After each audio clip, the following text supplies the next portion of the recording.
জলে ডুবে স্কুল, মা বাবার সঙ্গে ত্রাণ শিবিরেই দিন কাটছে খুদে পড়ুয়াদের। জল ধীরে ধীরে নামতে শুরু করলেও স্কুল কলেজ এখনো ডুবে। কবে আবার বাজবে স্কুলের ঘন্টা? শুরু হবে পঠন পাঠন, অপেক্ষায় ঘাটালবাসী। 2-3 দিনের ভারী বৃষ্টি সঙ্গে ডিভিসির ছাড়া জল, সাঁড়াশি সংকটে ফি বছরের মতো এবারও প্লাবিত ঘাটালের বিস্তীর্ণ এলাকা।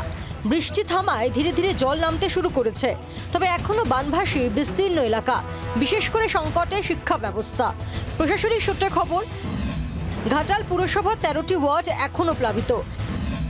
ঘাটাল ব্লকের 230টি প্রাইমারি স্কুলের মধ্যে জলে ডুবে 151টি, 56টি হাই স্কুলের মধ্যে 21টি জলের তলায়, 339টি অঙ্গনওয়াড়ি কেন্দ্রের মধ্যে 215টি জলমগ্ন, 45টি স্বাস্থ্যকেন্দ্রের মধ্যে বানভাসী 14টি।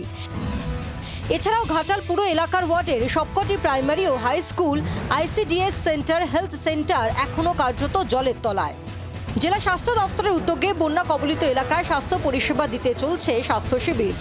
ঘাটালকে কিভাবে উদ্ধার করা যায়, মানুষকে কিভাবে ভালো রাখা যায়, তার জন্য প্রশাসন এবং জনপ্রতিনিধি যৌথভাবে এবং পুলিশ অ্যাডমিনিস্ট্রেশন যৌথভাবে সবাই মিলে ঐক্যবদ্ধভাবে আমরা এটা কাউন্টার করছি। আশা করি আমরা দ্রুত এর থেকে নিষ্কৃতি পাবো। কতদিন পর জল নামবে বিদ্যালয়গুলি থেকে? কবে বাড়ি ফিরবেন? কবে স্কুল খুলবে? তা নিয়ে চিন্তিত অভিভাবকরা। আমাদের কোনো বাচ্চাদের কোনো টিউশনি, কিছু স্কুল কলেজ কেউ যেতে পারছে। এত বন্যার পরিস্থিতি একদিনে বেড়ে যাওয়ার জন্য সবাই মিলে বসে পড়াশোনা করছে এই স্কুলেই। স্কুল তো তাহলে এখন ছুটি।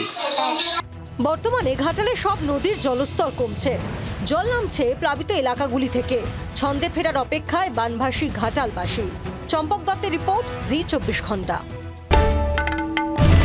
বাংলার আওয়াজ, বাঙালির আবেগ, জি 24 ঘন্টা।